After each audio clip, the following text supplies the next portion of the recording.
නම් විහිදී යෙදුනොත් මේ නැණියාවක් දකින්න ලැබෙනවා අප බෞද්ධයන් අතර ප ဋ ාණ ධර්මදේශන සත්‍යයනාව පිළිබඳව. අද අපිට බැලරේ තිබෙන්නේ අන්නේ ප ဋ ාණ ධර්ම සත්‍යයනාව පිට කරන්නට.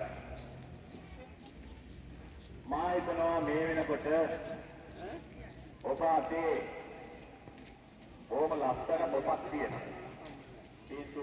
බුදුරජාණන් වහන්සේගේ සහිත පිළිවිලක් සහිත